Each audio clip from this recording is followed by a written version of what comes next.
जहांगीर के बाद में हम जहांगीर के बाद में बिल्कुल शाहजहां हमने शुरू कर दिया था। शाहजहां में हमने बताया था कि उसके बचपन का नाम खुर्रम था। जन्म बर्थ की बात करें तो 1592 में हुआ था। माता का नाम जगत गोसाई था, जिनको जोधाबाई की उपाधि मिली थी। कहते हैं कि शाहजहां का जो विवाह हुआ था वो उसकी मामा की बेटी अशफाक खां की बेटी थी, जिसका नाम था अर्जुमंद बानो, से विवाह किया और उसे एक उपाधि दी, जो उपाधि या टाइटल कहलाया मुमताज महल का। कहते हैं मुमताज महल की जो मृत्यु हुई थी वो at the time of pregnancy, मतलब जब बच्चे को जन्म देने के समय उसकी मृत्यु हो गई थी मुमताज महल की। मुमताज की ही याद में शाहजहां ने आगरा में ताजमहल का निर्माण करवाया। और ताजमहल को बनाने वाले दो कलाकार थे बहुत फेमस, जो वास्तुकलाकार थे या वास्तुकार थे या आर्किटेक्चर थे। उनका नाम था उस्ताद अहमद लाहौरी और दूसरे का नाम था उस्ताद ईशा खां। ऐसा माना जाता है कि जो शाहजहां है, शाहजहां के समय में जो स्थापत्य कला थी, स्थापत्य कला का मतलब होता है, स्थापत्य कला का मतलब होता है प्यारे दोस्तों ध्यान रखिएगा, आर्किटेक्चर। जो आर्किटेक्चर था वो बहुत ही अपने स्वर्णिम समय में चल रहा था, इसका स्वर्णकाल था। इस बात को आप ध्यान रखिएगा और याद रखिएगा। कहते हैं शाहजहां ने नगीना मस्जिद, मोती मस्जिद, आगरा में कई सारी फेमस मॉस्कों का निर्माण भी कराया था। अब ये हमने आपको कुछ चित्र दिखाए थे। रेड फोर्ट है ये, है ना, ये ताजमहल का साइड वाला हिस्सा है, ये ताजमहल के अंदर का हिस्सा है। तो कुछ ऐसे आपको ये देखिए, तो ये सारी वो इमारतें हैं जो शाहजहां के द्वारा बनवाई गई थी। अब कहते हैं कि 1638 में शाहजहां ने दिल्ली में लाल किला बनवाया था और 1644 में दिल्ली में ही जामा मस्जिद का निर्माण करवाया था शाहजहां ने। In 1638, Shahjahan built a Lal Killa in Red Fort in Delhi, and 1644 built a Jama Mosque in Delhi also. अब कहते हैं कि शाहजहां ने अपने शासन को सेलिब्रेट करने के लिए, अपने शासन को सेलिब्रेट करने के लिए या मनाने के लिए उसने एक चीज की थी। वो चीज ये थी मेरे प्यारे दोस्तों कि उसने मयूर सिंहासन का निर्माण करवाया था। अब मयूर सिंहासन क्या है समझिएगा। मयूर सिंहासन को ही कहते हैं तख्त ए ताऊस। मयूर सिंहासन को क्या कहते हैं बेटा, बोलो जल्दी से। तख्त ए ताऊस। तख्त ए ताऊस जो है वो मयूर सिंहासन को कहा जाता है, इस बात को ध्यान रखिएगा, ठीक है। इसमें इसने बहुत ज्यादा हीरे जवाहरात मोती लगवाए थे और एक हीरे का नाम होता है कोहिनूर। और सुन लीजिए, कोहिनूर के आगे कभी हीरा नहीं लिखा जाता, क्योंकि दुनिया को ये पता है कि ये विश्व का, दुनिया का सबसे बेहतरीन हीरा है। तो कोहिनूर को मयूर सिंहासन में बीचों बीच में, मयूर सिंहासन के बीचों बीच में कोहिनूर हीरा लगवाया था शाहजहां ने। अब आप सोच सकते हैं कितना ज्यादा ये कीमती था, जो आज के समय में इंग्लैंड की महारानी के पास है। ये कहाँ पर है, इंग्लैंड में। अच्छा मैं आपको एक बात बता दूं, कुछ ऐसी धरोहरें होती हैं जिनको आप रखेंगे, अगर आप ले जाएंगे जबरदस्ती तो वो आपको बर्बाद कर देंगी, आपके पावर को न्यूट्रल कर देंगी, आपको एकदम बेकार कर देंगी। ऐसा ही ठीक हुआ था अंग्रेजों के साथ। अंग्रेज जब भारत से कोहिनूर को ले गए थे, मैं आपको बता देता हूँ, अंग्रेज तो हालांकि बहुत बाद में आए, क्योंकि ये ईरान चला गया था। मयूर सिंहासन को लूटा किसने था, मैं आपको बता दे रहा हूँ यहीं पर। 1739 में भारत पर एक आक्रमण हुआ था, जो किया था नादिर शाह ने। किसने किया था बेटा, नादिर शाह ने किया था। और जब नादिर शाह ने आक्रमण किया बेटा, तो ये ईरान का था। तो इसने यहाँ से लगभग 70 करोड़ रुपए की धनराशि, हीरे जवाहरात मोती और मयूर सिंहासन जिसे तख्त ताऊस कहते हैं, ये लेकर के ईरान गया था। और जब ये ईरान पहुंचा तो इतनी धन दौलत थी इसके पास में, तो इसने ईरान के लोगों के ऊपर जो कर लगते थे वो कर हटा दिए थे। और आने वाले 3 वर्षों तक नादिर शाह ने ईरान के लोगों से किसी भी प्रकार का कोई टैक्स नहीं लिया था, जिस वजह से ईरान के लोगों ने नादिर शाह को ईरान का नेपोलियन कहा था। एक प्रश्न तो यहाँ से बन जाता है कि ईरान का नेपोलियन किसे कहते हैं। बोलो बात समझ में आई कि नहीं। अब क्या हुआ सुनिएगा वो बात भी मेरी। जब ये ईरान पहुंचा तो प्यारे बच्चे नादिर शाह कुछ समय तो गद्दी पर रहा, लगभग 3 वर्ष, और जैसे ही इसने दोबारा से कर लगाए तो वैसे ही रिबेलियन हो गया, वहां पे विद्रोह हो गया कि भाई अब कर हम क्यों दें, नहीं देंगे कर। जैसे अपने यहाँ नहीं होता है, जैसे सिंपल सी हम बात बताएं आप सभी को, जैसे आरक्षण एक शब्द है, रिजर्वेशन। तो रिजर्वेशन जो अंबेडकर जी ने दिया था वो सिर्फ 10 वर्षों के लिए दिया था संविधान में। सुनिएगा, क्या वो रिजर्वेशन आज तक हट पाया? नहीं हट पाया। अब वो पॉलिटिकल एजेंडा बन चुका है। अंबेडकर जी ने 10 वर्षों के लिए पिछड़े वर्ग या दलित लोगों को रिजर्वेशन देने की बात कही थी, लेकिन वो बढ़ता जा रहा है, आज तक आ गया 1950 से आज तक आ गया 70 साल। तो यहाँ तो भैया 3 साल बाद लोग विद्रोह कर दिए, और विद्रोह के बाद जो नादिर शाह कोहिनूर लेके वापस गया था, वहां जो कोहिनूर लेके वहां गया था उसको वापस कहीं ना कहीं फिर भारत आ गया, और भारत से फिर अंग्रेज लेके गए। और जब अंग्रेज लेके गए भारत से कोहिनूर, तो आपको पता है भारत में अंग्रेजों की सत्ता छीण हो गई, खत्म हो गई, बर्बाद हो गई। बोलो यस और नो। अब देखिए ना, 300 साल तक भारत पर शासन किया। 300 साल कितना लंबा समय होता है। ये तो एकदम मोटा मोटा फिगर बताया है, क्योंकि 1608 में वो आ गए थे, धीमे धीमे उन्होंने चीजें करनी शुरू करी। 1608 से लेकर के 1950 तक अंग्रेज रहे हैं। भाई कहा है कि 47 में हम आजाद हो गए, 47 में अंग्रेज थोड़ी चले गए थे पूर्ण रूप से। अंग्रेज तो धीमे धीमे जब संविधान बन गया, लागू हो गया, तब गए थे। बोलो गलत कह रहा हूं क्या मैं? जल्दी से बताओ बेटा, सभी लोग बता दें भाई, कंफर्मेशन दे दें, इतनी बात क्लियर है। अभिषेक पाल जी, आकांक्षा तोमर, हेमा शिकरवार, मीना, नितिन, नीतीश, पूर्वी, राधा कुमारी, ऋषभ, ऋषभा, संजीत, शिवेंदु, सोमिल, विदुषी। चलो बहुत बढ़िया, अब आगे बढ़ते हैं, सुनिएगा मेरी बात को। इस मयूर सिंहासन को बनाने वाला व्यक्ति कौन था? इस मयूर सिंहासन को बनाने वाला व्यक्ति था बेबादल खान। कौन था बेटा? बेबादल खान। जो बेबादल खान था वो व्यक्ति है जिसने इस मयूर सिंहासन को बनाया था।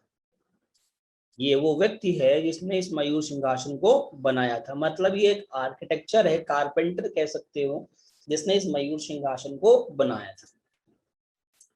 कहते हैं कि जो शाहजहां है, शाहजहां ने दीवान खास, लाल किले के अंदर एक जगह बनवाई थी दीवान खास। दीवान खास में ये मीटिंग किया करते थे।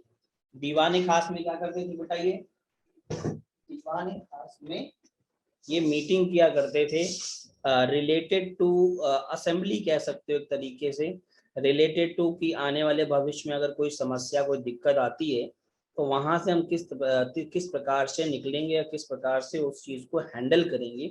इन सारी बातों के ऊपर ये काम किया करते थे दीवान खास में बैठ करके।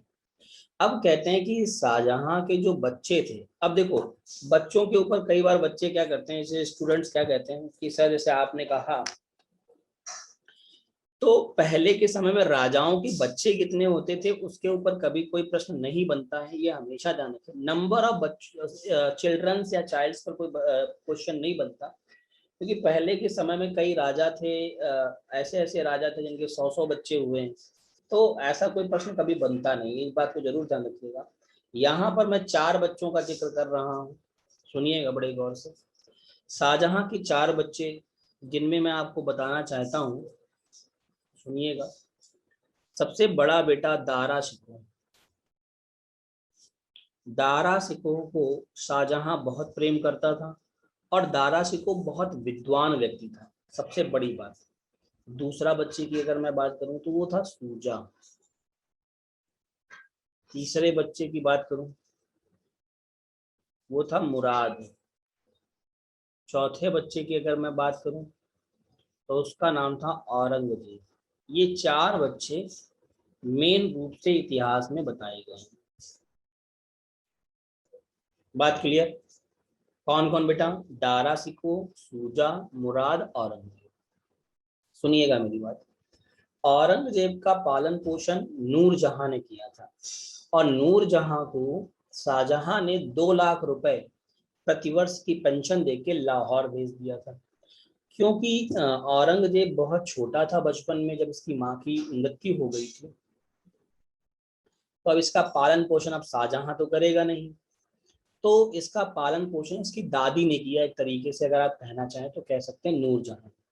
नूरजहां हालांकि जहांगीर की तीसरी पत्नी थी, और इससे पहले की जो पत्नियां थी, उन दो पत्नियां, चाहे मानबाई हो, उन दोनों ने ही सुसाइड कर लिया था, क्योंकि जहांगीर बहुत ज्यादा शराब पीता था, मैंने आपको बताया था।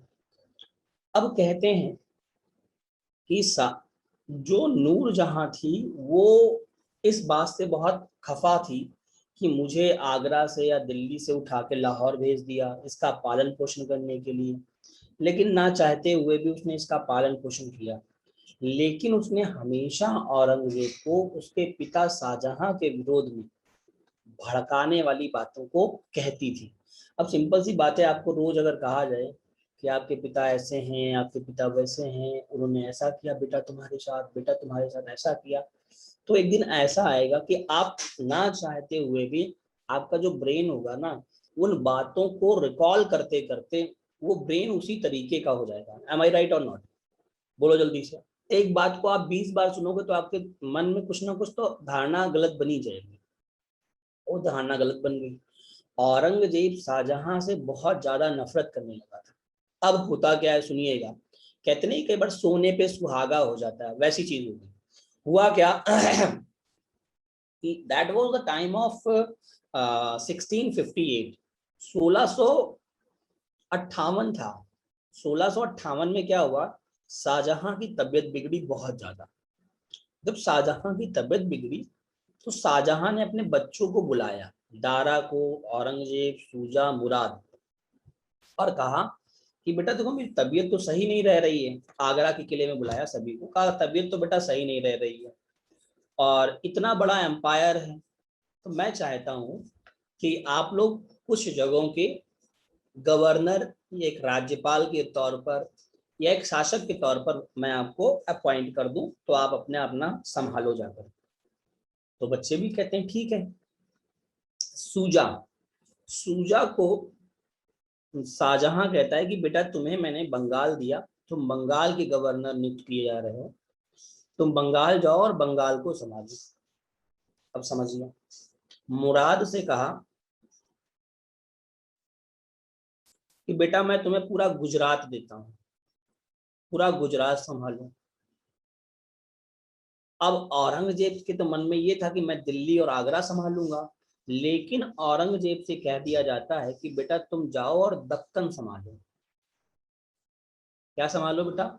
दक्कन। दक्कन जो है वो महाराष्ट्र का एक रीजन है, ये पुणे से लगा हुआ बहुत बड़ा रीजन है दक्कन, ये ध्यान रखिएगा। हालांकि यहाँ पर आपने अगर कोई सीरियल या कभी कहानी सुनी हो तो इस रीजन पर मराठाओं का भी बहुत बड़ा वर्चस्व है। तो यहाँ पर भेज दिया जाता है औरंगजेब को। औरंगजेब अब यहीं से विद्रोही हो जाता है, कहता है अच्छा हमको इतनी दूर, तो कहा भाई बंगाल भी तो दूर है, बंगाल कोई आगरा से पास है क्या? बंगाल के ऐसे कूदोगे आगरा बंगाल में गिरोगे। इन तीनों को दे दिया, और कहा दारा को क्या दोगे? तो दारा को मैं अपने साथ रखूंगा। मतलब आप समझ रहे हैं ना, दारा शिकोह पर विश्वास बहुत था शाहजहां का, बड़ा बेटा था। शाहजहां ने, ये बहुत विद्वान भी था, शाहजहां ने दारा शिकोह को एक उपाधि, एक टाइटल दिया था, शाह बुलंद इकबाल। शाहजहां ने दारा सिको को एक टाइटल दिया था, जिस टाइटल का नाम क्या है बेटा? शाह बुलंद इकबाल। बोलो बात समझ में आई हो तो यस और नो, जल्दी से बताएं। सभी प्यारे बच्चे बता रहे हैं जल्दी से, कितनी बात क्लियर है? कोई डाउट, कोई समस्या? अब सुनिएगा, इसे बेटा दारा सिको को जो शाह बुलंद इकबाल है ना, इसे इंग्लिश में पता क्या कहते हैं? King of Lofty Fortune. King of Lofty Fortune,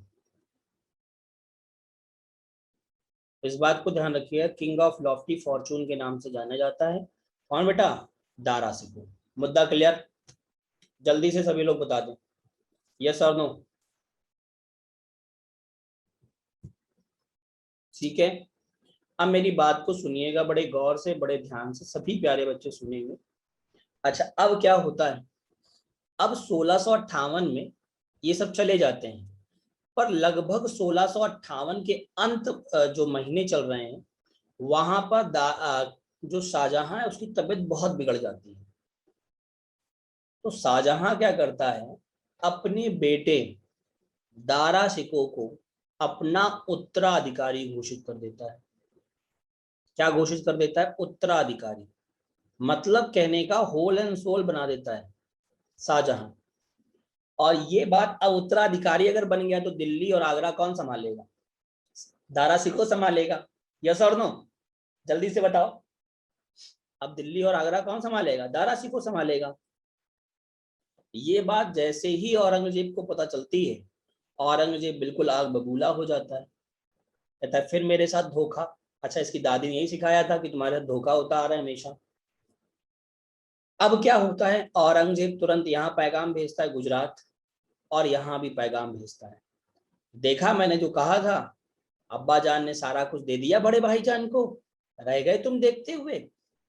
अब ये तीनों एक हो जाते हैं, अलायंस बना लेते हैं। कौन तीनों? सूजा, मुराद, औरंगजेब। औरंगजेब देखो क्या कहता है अपने दोनों भाइयों से, सुन लो जरा, कि तुम मेरा सहयोग करो, तुम दोनों, एक लोग आगरा में रहना, आगरा को संभालना, और एक लोग दिल्ली को संभालना। मैं ये जो बाहर का है ये सब मैं संभाल लूंगा, परेशान बिल्कुल मत होना। दोनों भाई खुश हो जाते हैं कि आगरा और दिल्ली, जैसे अब सिंपल सी बात है, दो पावर हब हैं, है ना, एक आगरा एक दिल्ली, दोनों मिल जाएं तो कहीं ना कहीं बहुत पावर आ जाएगी। तो ये बात इन्हें दोनों को नहीं पता, बेवकूफों की, मार देगा मुझे भी। अब होता क्या है सुन लो, कि यहाँ पर जब औरंगजेब इन तीनों तीनों एक हो जाते हैं, तो यहाँ शुरू होते हैं वॉर ऑफ सक्सेशन, जिसे कहते हैं हिंदी में उत्तराधिकार के युद्ध। कौन से युद्ध शुरू हो जाते हैं प्यारे बच्चों? उत्तराधिकार के युद्ध शुरू हो जाते हैं। और उत्तराधिकार के युद्धों में होता क्या है, उत्तराधिकार के युद्ध औरंगजेब चल देता है, तीनों सेनाएं आ जाती हैं आगरा के समीप, और कहता क्या है सुन लो, कि मैं अब्बा जान को देखने आ रहा हूं, उनकी तबीयत खराब है, और आगरा पर अटैक कर देता है। और आगरा में बैठे हुए बीमार बाप को बंदी बना लेता है, और शाहजहां को यहाँ औरंगजेब बंदी बना करके घोषणा, झूठी खबर फैला देता है कि अब्बा जान की मृत्यु हो गई, शाहजहां मर गए। अब आप सोचिए कितना तेज था औरंगजेब।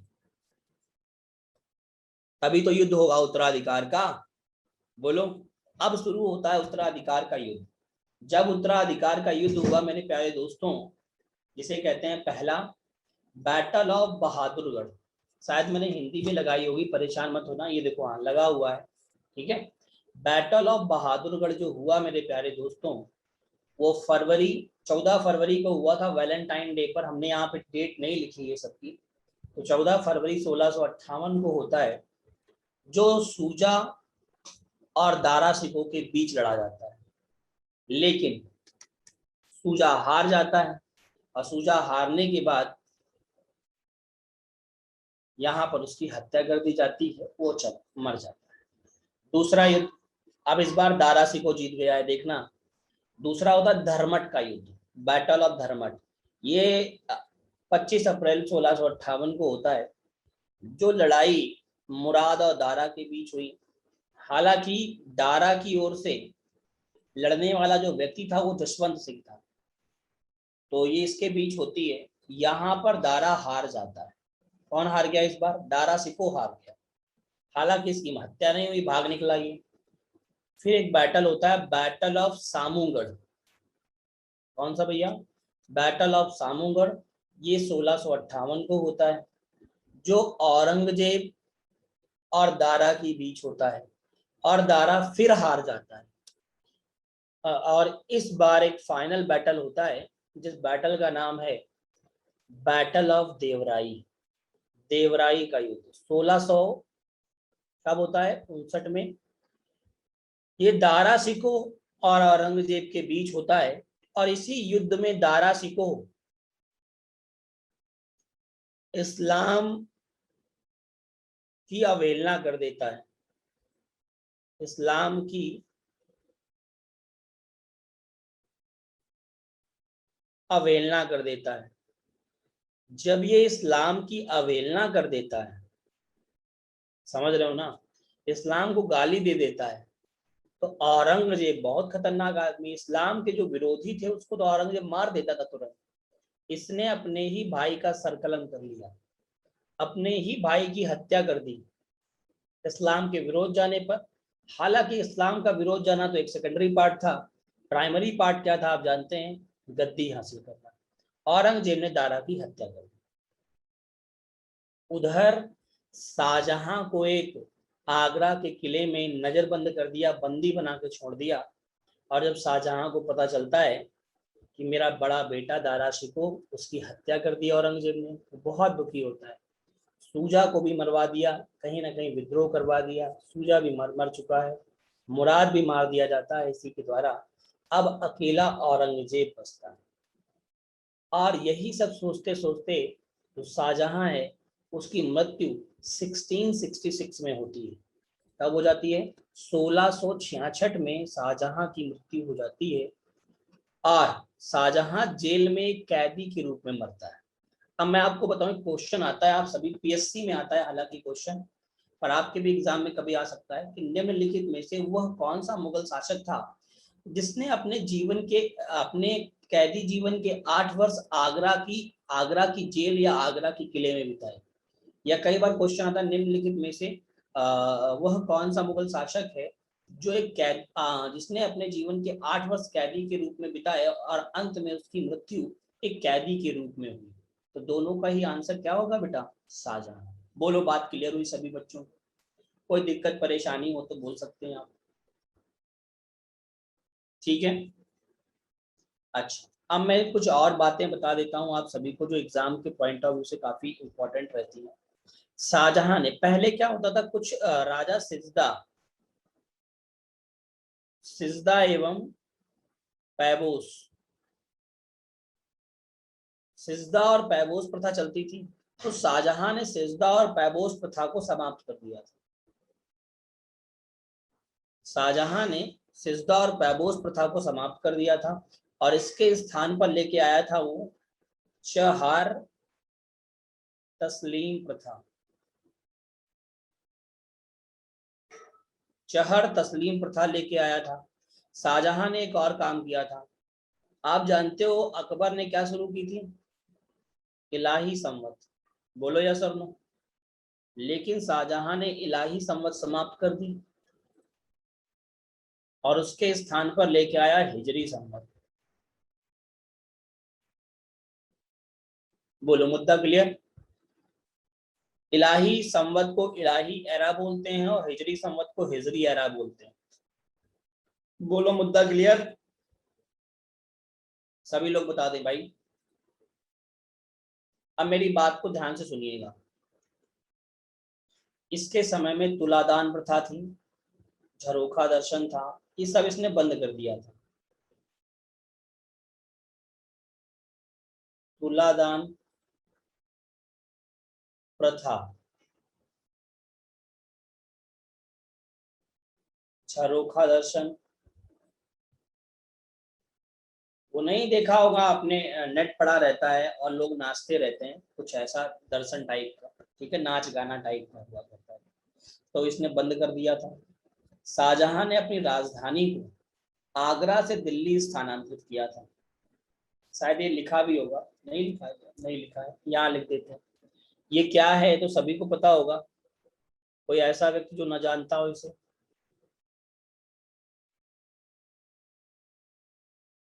शाहजहां ने, Shah Jahan shifted his capital, shifted his capital from Agra to Delhi. इसने अपनी राजधानी आगरा से दिल्ली बनाई थी।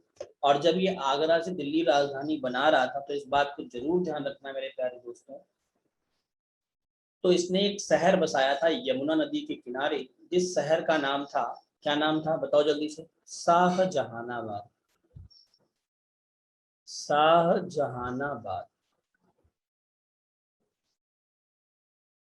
तो शाहजहानाबाद है, ये बनाया था या बसाया था किसने? शाहजहां ने। ऐसा कहा जाता है कि ताजमहल को बनाने वाला जो कलाकार था उसने, अब देखिए एग्जैक्ट कहना तो मुश्किल है, क्या सत्यता है इस बारे में मुझे भी कुछ जानकारी ज्यादा नहीं है, कि उनके हाथ पैर कटवा दिए गए थे अंत में, कि वो ऐसी इमारत ना बना सके। पर कई लोगों का मानना है कि जो ये मंदिर, ये जो ताजमहल है वो एक मंदिर था, वो एक ताजमहल बनाया नहीं गया। सत्यता क्या है ये कहना थोड़ा सा मेरे लिए मुश्किल, लेकिन जिसमें मुझे एक नंबर मिल जाए वो सही है, तो ये ताजमहल शाहजहां ने बनवाया था, ठीक है। और बनाने वाला कौन था? उस्ताद अहमद लाहौरी और उस्ताद ईशा खां। ये जो मीनारें हैं ये 3-3 डिग्री पर बाहर की ओर झुकी हुई हैं, इस बात को ध्यान रखिएगा। कितने कितने डिग्री पर झुकी हैं बाहर की ओर? 3-3 डिग्री पर। अब आप कहोगे ऐसा क्यों है सर? क्योंकि अगर कभी भूकंप बहुत तेज आए तो ये मीनारें इस ताजमहल पे ना गिर के बाहर की ओर गिरे, इसलिए ये 3-3 डिग्री पर झुकी हुई है बाहर की ओर। बनाने में कहते हैं लगभग 20 वर्ष का समय लगा था ताजमहल को, बिल्कुल। और 10,000 के आसपास लेबर लगी थी, 10,000 लोग लगे थे। बिल्कुल। ठीक है, चलो आगे चलते हैं। और अगला हम लोगों का छोटा सा जो टॉपिक है वो शाहजहां के बेटे के बारे में, जिसका नाम आप सभी लोग जानते हैं। क्या नाम है प्यारे बच्चों? जल्दी से बता दो कमेंट बॉक्स में। शाहजहां का बेटा कौन? तो आप सभी लोग कहोगे औरंगजेब। कौन सा जेब है भैया? औरंगजेब। औरंगजेब का जो समय है, अगर मैं इस समय की बात करता हूँ, बिल्कुल, औरंगजेब की बात करूं तो कहते हैं 1658 से लेकर के 1707 तक। अब मेरी बात को सुनिएगा। औरंगजेब ने पहले जब आक्रमण किया आगरा पर, अपने पिता को बंदी बना लिया और कह दिया कि भाई पिताजी मर गए, तो पहला राज्याभिषेक तो उसने 1658 में कराया था। राज्याभिषेक, ठीक। फिर जब उत्तराधिकार का युद्ध जीता था वो 1659 में, उत्तराधिकार का जब वो युद्ध जीता 1659 में, तब उसने, औरंगजेब ने क्या किया, एक बार फिर राज्याभिषेक कराया। तो भारतीय इतिहास में अगर मैं बात करूं मुगल शासकों की, तो मुगल शासकों में औरंगजेब एक लौता ऐसा शासक है जिसने 2 बार अपना राज्याभिषेक करवाया था, इस बात को ध्यान रखिए। ठीक है, कितने बार कराया था? 2 बार। मतलब he conduct the coronation ceremony, क्या मैंने कहा? He conduct the coronation ceremony that is 2 times, in 1658 and in 1659 respectively. मुद्दा क्लियर? मीना, ठीक है। अब कहते हैं औरंगजेब का जन्म कहाँ हुआ था? इनका जन्म 1618 में दाहोद उज्जैन के समीप हुआ था। इनकी माँ का नाम मुमताज महल था। और कहा जाता है कि जो औरंगजेब है उसकी जो विवाह था, he got married to Dilraj Bano Begum, she is the princess of Iran. ये ईरान की राजकुमारी थी दिलराज बानो बेगम, उससे इनका विवाह हुआ था।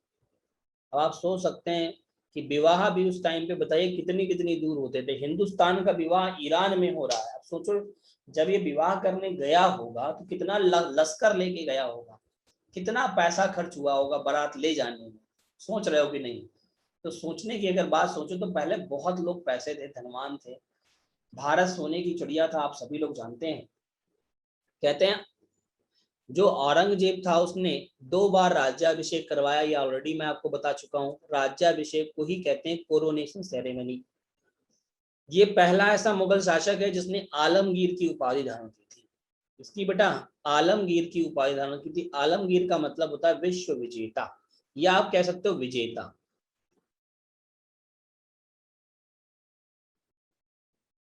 आलमगीर का मतलब क्या है बेटा? विजेता। बोलो मुद्दा क्लियर सभी प्यारे बच्चों को? इतनी बात क्लियर हो तो जल्दी से बताएं हाँ या ना।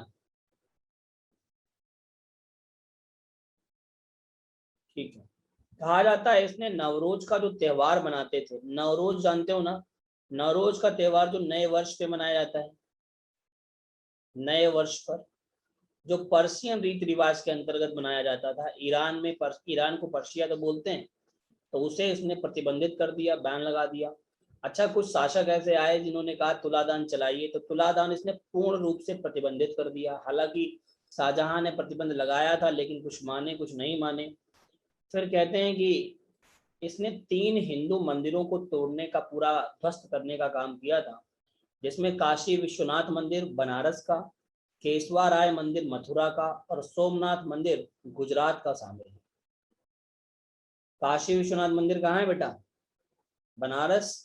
बोलो, या काशी कह दो, काशी में है, या बनारस में है, वाराणसी में, बोलो या सर्दो। सोमनाथ मंदिर कहाँ है? गुजरात में। और केशवा राय मंदिर मथुरा में पड़ता है, इस बात को आप ध्यान रखिए, मथुरा में।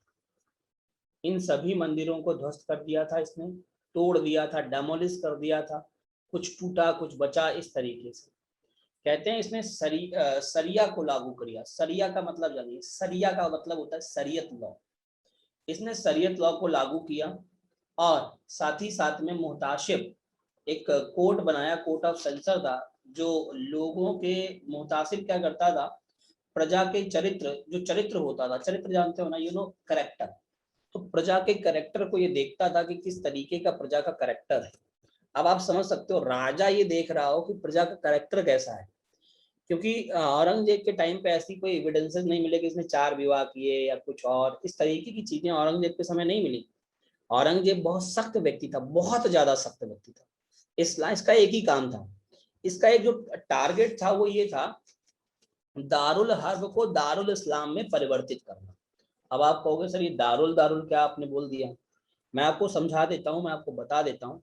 दारुल हर्ब को दारुल इस्लाम में परिवर्तित करने का मतलब है, औरंगजेब कहता था दारुल हर्ब को परिवर्तित करना है किसमें? दारुल, अरे भाई, इस्लाम में। इसका मतलब है काफिरों का देश, काफिरों का देश, उसे बदल देंगे हम, किसमें बदल देंगे? इस्लाम के देश में। बात समझ में आई कि नहीं? ये मतलब होता है दारुल हल्ब और दारुल इस्लाम का। बोलो भैया, मुद्दा क्लियर हुआ सभी को? जल्दी से बताओ, 16-17 लोग क्लास में, जल्दी से सभी लोग बता दें, आगे बढ़ेंगे। तो मुहतासिब का बेसिकली काम क्या था बेटा? मुहतासिब का काम था कि वो अपना, बिल्कुल, चरित्र या करेक्टर देखते थे, प्रजा का करेक्टर कैसा है। आज तक आपने सुना होगा राजा का करेक्टर, यहाँ प्रजा का करेक्टर चेक किया जाता था। ठीक। अब मेरी बात सुनिएगा, औरंगजेब ने, अकबर ने जजिया कर हटाया था, याद करो, याद आया? लेकिन औरंगजेब ने जजिया कर को फिर से लागू कर दिया था। जजिया कर कौन सा था? जो गैर मुसलमानों पर लगता था।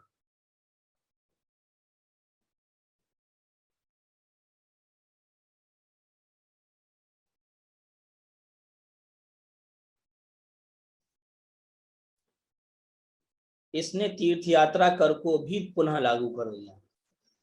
अब तीर्थ यात्रा पर जाओगे तो कर दोगे। अगला, सिखों के नवें गुरु। क्या कहा? सिखों के नवें गुरु गुरु तेग बहादुर। भैया गुरु तेग बहादुर जो हैं सिखों के जो नवें गुरु हैं, अगर मैं इनकी बात करूं तो कहते हैं सिख धर्म में ये सबसे फेमस ये भी रहे हैं क्योंकि इनके समय में जो सिख धर्म था वो बहुत तेजी से बढ़ रहा था, उसका प्रचार प्रसार बहुत हो रहा था, प्रचार प्रसार हो रहा था। औरंगजेब को पता चला कि सिख धर्म बहुत तेजी से बढ़ रहा है। जजिया कर बेटा धार्मिक कर नहीं है, जकात धार्मिक कर होता है। जिसने भी लिखा है वो जान ले, जजिया कर धार्मिक कर नहीं है, तीर्थ यात्रा कर भी एक धार्मिक कर नहीं है, सिर्फ गैर मुसलमानों को देना होता था। मुसलमानों के लिए एक धार्मिक कर था बेटा जकात, ध्यान रखना, ठीक है। ये धार्मिक कर है जो मुसलमानों को अपनी संपत्ति का 1/40वां भाग देना था। कौन सा भाग? 1/40वां भाग देना होता। तो सिखों के नवे गुरु गुरु तेग बहादुर को बुलाया गया और कहा गया आप एक काम करिए, आप जैसे सिख धर्म का प्रचार प्रसार कर रहे हैं उसी तरीके से आप सिख धर्म को छोड़िए और इस्लाम धर्म का प्रचार प्रसार करिए। आप जो चाहेंगे आपको मिलेगा, जो आपकी इच्छा होगी वो आपको सब देंगे। सिखों के नवे गुरु गुरु तेग बहादुर ने करने से इनकार कर दिया, जिस कारण औरंगजेब ने इनकी हत्या करवा दी थी। कहाँ पे? चांदनी चौक सुना है आपने? बोलो जल्दी से। चांदनी चौक दिल्ली के, दिल्ली में पड़ता है। इसी के पास में एक जगह है शीशगंज, शीशगंज गुरुद्वारा, यहीं पर हत्या हुई थी गुरु तेग बहादुर। मुद्दा क्लियर हुआ सभी को? जल्दी से बताओ। चलो बहुत बढ़िया। कहते हैं औरंगजेब को जिंदा पीर या दरवेश कहते थे। दरवेश का मतलब होता है, इट्स नोन एज राजा के वेश में फकीर। दरवेश का मतलब क्या है? राजा के वेश में, राजा के वेश में फकीर।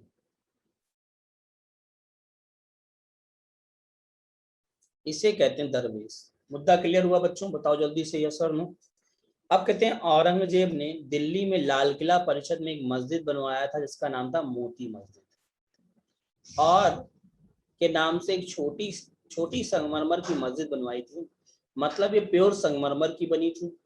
लाहौर में इसने बादशाही मस्जिद का निर्माण करवाया था। लाहौर में इसने बादशाही मस्जिद का निर्माण कराया था।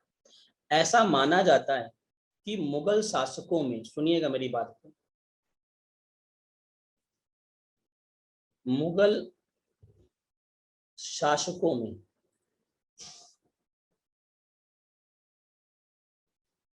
जो हिंदू सूबेदार थे या जो सूबे हुआ करते थे, मुगल शासकों में जो सूबे हुआ करते थे उन सूबों की संख्या सबसे ज्यादा, मुगल शासकों में सबसे अधिक, सबसे अधिक सूबे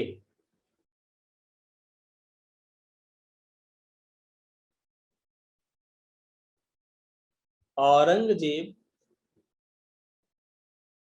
के समय में थे।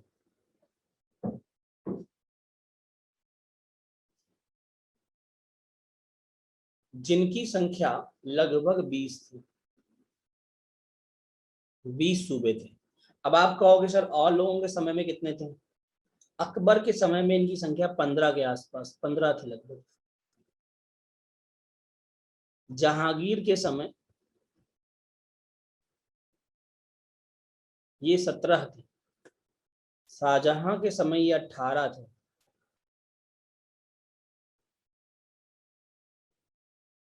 बोलो मुद्दा क्लियर सभी को कि नहीं? और औरंगजेब के समय ये 20 हो गए थे। तो सबसे अधिक सूबों की संख्या इन्हीं के टाइम पे थी। मुद्दा क्लियर। अब कहते हैं मुगलों की जो सेना थी वो पता है कितने उसमें बटी थी? 4 हिस्सों में बटी थी। पैदल सेना, घुड़सवार सेना, तोपखाना और हाथी पर लड़ने वाली सेना। लिखना पड़ेगा, ये बताओ जल्दी से सेना के बारे में कि 4 सेगमेंट में इनकी आर्मी थी। पहली पैदल सेना,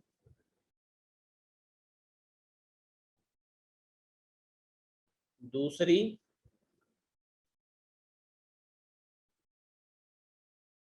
घुड़सवार सेना, तीसरी कौन सी थी? तोपखाना, और चौथी कौन सी थी?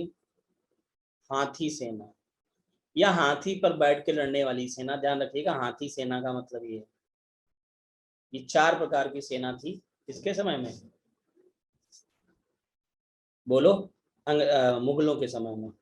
और औरंगजेब के समय, सुनिएगा बात को, औरंगजेब के समय मीर बख्शी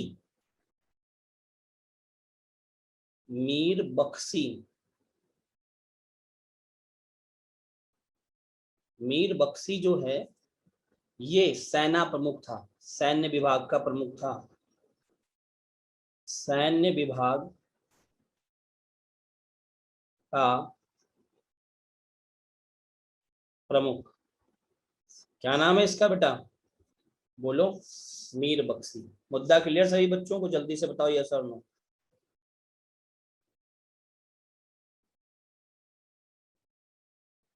इतनी बात क्लियर हो गई? शर्मा रहे हो? बता दिया करो भाई।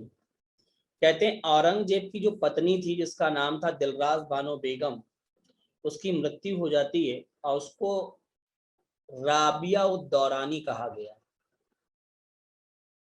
दौरानी।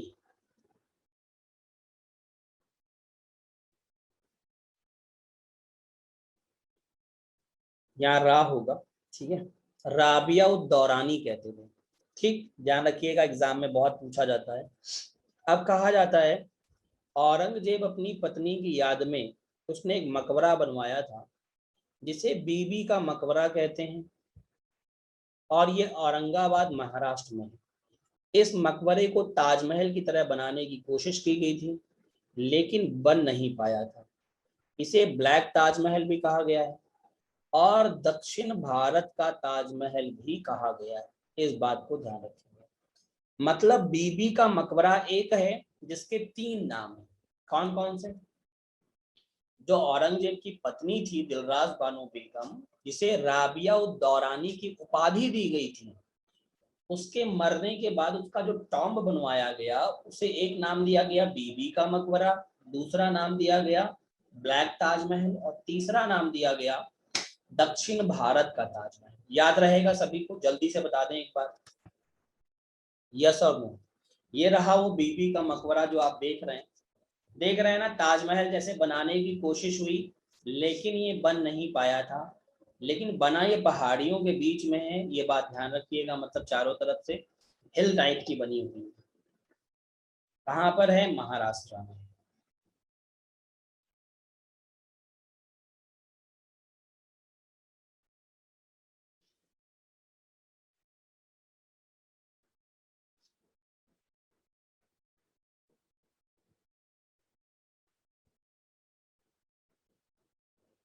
चला जाए आगे, जल्दी बता दो प्यारे बच्चों।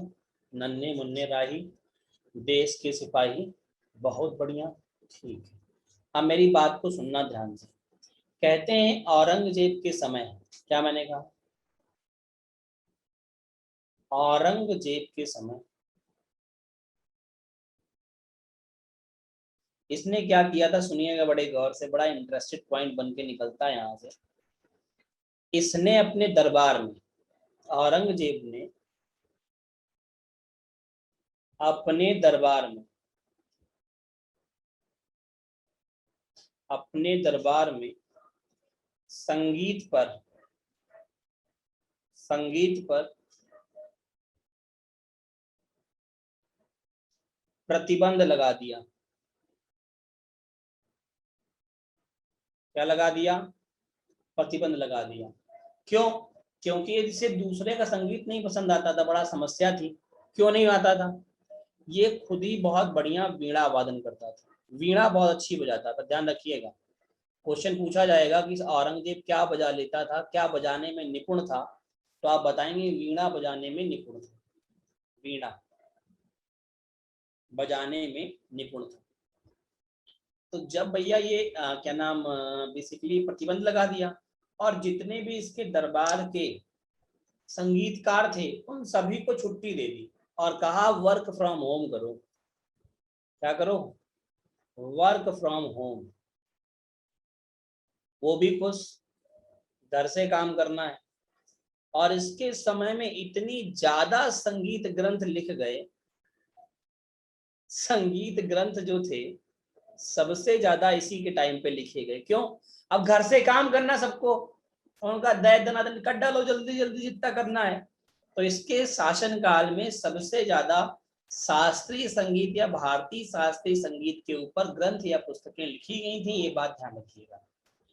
तो इसके समय को गोल्डन पीरियड भी कहा जाता है एक तरीके से संगीत का, स्वर्णिम काल।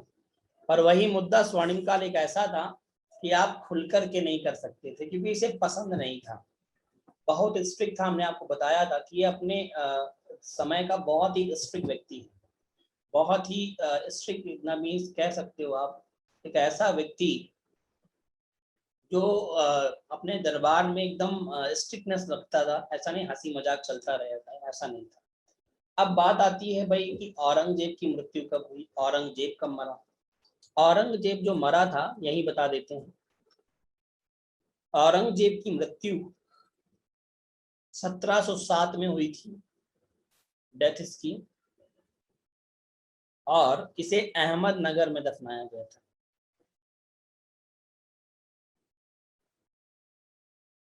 अहमदनगर में क्या कर दिया गया था, बरिड कर दिया गया था या दफना दिया गया था। तो इसकी मृत्यु कहाँ हुई बेटा, अहमदनगर में हुई, इस बात को ध्यान रखना। बोलो भाई, बात क्लियर हो गई तो जल्दी से बताओ एक बार, इतनी बात क्लियर, जल्दी से बता दें सभी लोग। भाई नाम ना लेना पड़ा करे, 20 15 20 लोग हैं, सभी लोग बता दें। हैं, बैठ जाते हो, बोलते भी नहीं हो, गलत बात है ना। बताओ जल्दी से, 15 17 लोग हैं, जल्दी जल्दी सभी लोग बता दें। क्लियर है, क्लियर है, क्लियर है, डन डन डन डन है, जल्दी से बताओ, आगे बढ़ेंगे। आपको मुगल उत्तरकालीन मुगल शासकों की कुछ बातें बता देते हैं जो एग्जाम के पॉइंट ऑफ व्यू से इंपॉर्टेंट है, दैट्स इट। अभी तक 4 लोगों ने बताया है कि अभी तक क्लियर है, और इसके अलावा जो 11 12 और लोग बैठे हुए हैं, ये सब पंजीरी खाने आए हैं सत्यनारायण भगवान की। हैं, क्यों भाई? डन है, डन है, डन है, ठीक है, लिख रहे होंगे, चलो ठीक है, लिखते रहो आराम से। अब मेरी बात सुनो, यहाँ से अब आपका शुरू हो जाता है मॉडर्न इंडिया। यहाँ पर आपका उत्तरकालीन मुगल साम्राज्य है। मतलब कहने का मैं कह सकता हूँ कि ये मॉडर्न मुगल्स हैं। कौन से मुगल हैं ये? मॉडर्न इंडिया के मुगल्स हैं, इस बात को आप ध्यान रखिएगा। कौन से मुगल हैं प्यारे बच्चों? मॉडर्न इंडिया के मुगल हैं। अब देखो, मॉडर्न इंडिया के मुगल्स की अगर मैं बात करूं तो जो क्वेश्चन बनता है सिर्फ उसके बारे में समझ लीजिए, क्योंकि पूरा तो इसे पढ़ना कोई इम्पोर्टेंट चीज है नहीं कि पूरा हम पढ़ते रहें। यहाँ पर सबसे पहले जो गद्दी पर बैठा उसका नाम क्या था?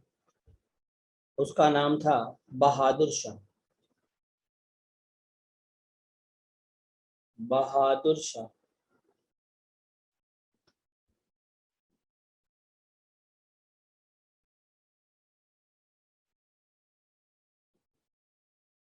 बहादुर शाह।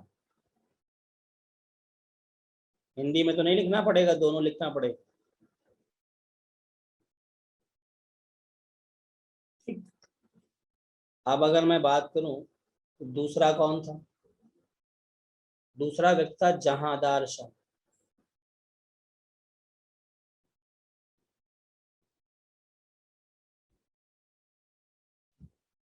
जहांदार शाह। तीसरा व्यक्ति था फर्रुखसियार।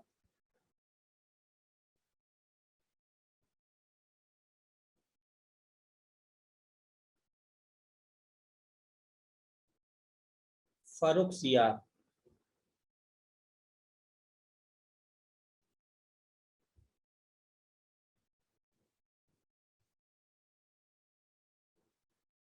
चौथा व्यक्ति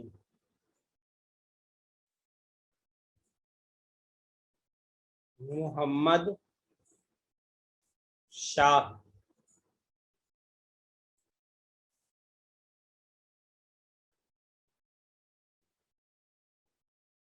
पांचवा व्यक्ति अहमद शाह।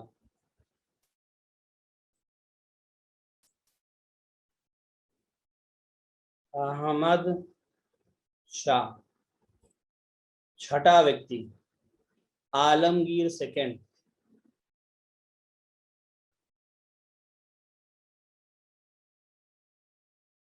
आलमगीर सेकंड।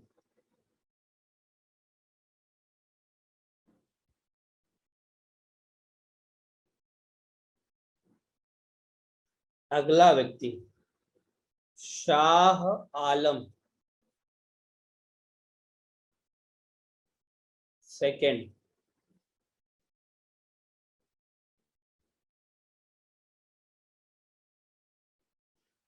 अगला व्यक्ति अकबर सेकंड।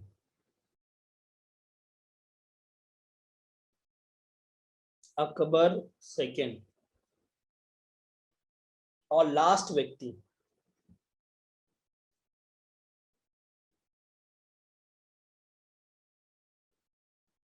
बहादुर शाह सेकंड, या इसी को कहते हैं बहादुर शाह जफर।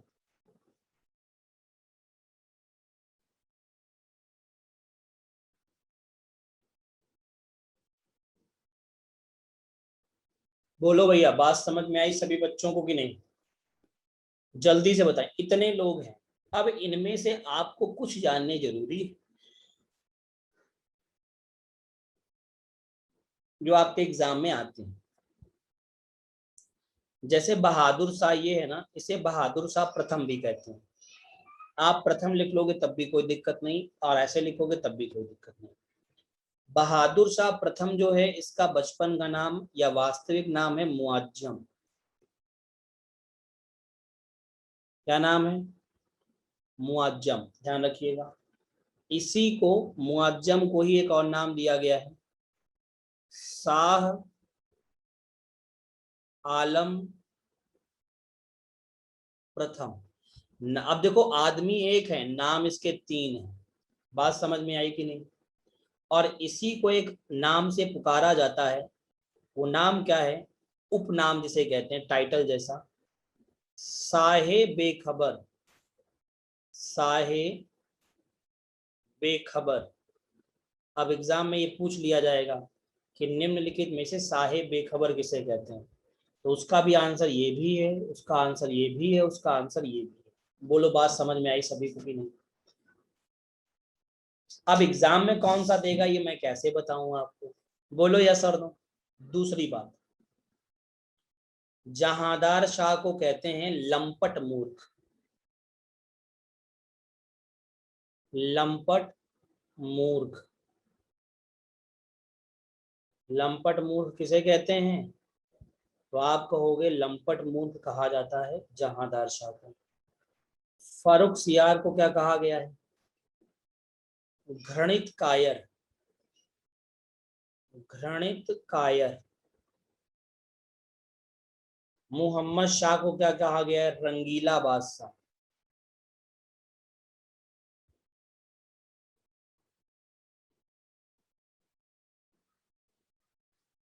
रंगीला बादशाह। बोलो, मुद्दा क्लियर? जल्दी से बताओ हाँ या ना। जल्दी से बताओ भाई। अब यहाँ एक क्वेश्चन पूछा जाएगा आपसे, निम्नलिखित में से नादिर शाह ने दिल्ली पर आक्रमण किसके शासनकाल में किया था? तो आप याद रखिएगा, नादिर शाह ने दिल्ली पर जो आक्रमण किया था वही नादिर शाह। रनीला नहीं है, रंगीला है। रनीला नहीं, रंगीला। तो नादिर शाह ने जो आक्रमण किया था दिल्ली पर वो मोहम्मद शाह के समय में, 1739 में। इसने बेटा नादिर शाह। ये वही नादिर शाह है जिसे ईरान का नेपोलियन कहते हैं।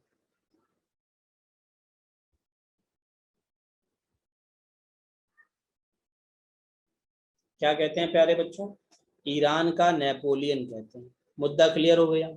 जल्दी से बोलो, क्या लेके गया था ये? अभी हमने बताया था थोड़ी देर पहले, तख्त ताऊस, मयूर, सिंहासन, 70 करोड़ रुपए की धनराशि लूट के लेके गया था। बोलो हाँ या ना, जल्दी से बताओ। अगली बात सुनिएगा, यहीं पर हुआ था, बिल्कुल यहीं पर हुआ था पानीपत का तीसरा युद्ध। क्या मैंने शब्द बोला? यहीं पर हुआ था पानीपत का तीसरा युद्ध, यहीं बक्सर का युद्ध, और यहीं पर प्लासी का युद्ध। ये 3 युद्ध यहाँ पर हैं जो मैं आपको बताना चाहता हूँ। आप जान लीजिए, एग्जाम के पॉइंट ऑफ व्यू से बहुत इंपॉर्टेंट है।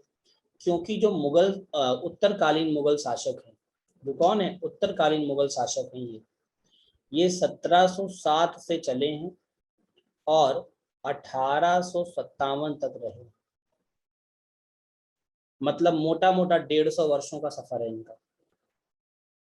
मजा आ गया? चलो अब मेरी बात सुनो भैया। मैंने आपको 3 युद्धों का नाम लिया, कौन कौन से युद्ध बताएं? बैटल ऑफ प्लासी या प्लासी का युद्ध। प्लासी का युद्ध कब हुआ था? तो आप कहोगे 23 जून 1757 को। बिल्कुल, बैटल ऑफ प्लासी किसके बीच हुआ था? अब प्रश्न ये बनता है, ये हुआ था अंग्रेज मतलब ब्रिटिश और बंगाल का नवाब, नवाब ऑफ बंगाल। मुद्दा क्लियर है सभी को? जल्दी से बताएं। नवाब का बंगाल जो था उसका नाम था सिराजुद्दौला।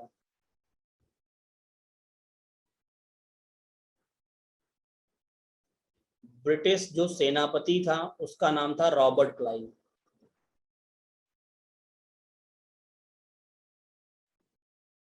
यहाँ पर सिराजुद्दौला हार जाता है और रॉबर्ट क्लाइव इसकी हत्या कर देता है। क्यों हारता है सिराजुद्दौला? क्योंकि इसका जो सेनापति है, सेनापति जो है किसका बेटा? सिराजुद्दौला का। सिराजुद्दौला का जो सेनापति है इसका नाम है मीर जाफर। ये धोखा दे देता है किसको? सिराजुद्दौला को। जिस वजह से रॉबर्ट क्लाइव उसे हरा देता है, उसकी हत्या कर देता है। ठीक, तो यहाँ पर प्लासी के युद्ध में कौन जीता? तो आप बताएंगे ब्रिटिश जीते। मुद्दा क्लियर? जल्दी से बोलो सभी लोग। बहुत बढ़िया। तो बच्चा पार्टी आज के लिए यहीं तक रुकेंगे, अभी ये खत्म नहीं हो पाएगा, ठीक है? क्योंकि अभी बहुत कुछ बातें हैं बतानी है आपको। अगली क्लास में मुलाकात करेंगे, तब आप सभी को यहाँ से हम बक्सर का युद्ध, थर्ड बैटल ऑफ पानीपत के बारे में और कुछ बातें बंगाल से संबंधित वो मैं आपको बताऊंगा। और फिर इसके बाद हम लोग रीच करेंगे भारत में यूरोपियों का आगमन। बात क्लियर? जल्दी से बता दो, इतने लोग जितने बैठे हैं सभी लोग बता दो, डन डना डन डन है इतनी बातें? ठीक है, ठीक है, ओके, ठीक है। तो अगली क्लास में मुलाकात करते हैं, ठीक है? टाइम ऑलरेडी ओवर हो चुका है, दूसरी क्लासेस भी रहती हैं, ठीक है? तो धन्यवाद आप सभी का, बहुत बहुत धन्यवाद।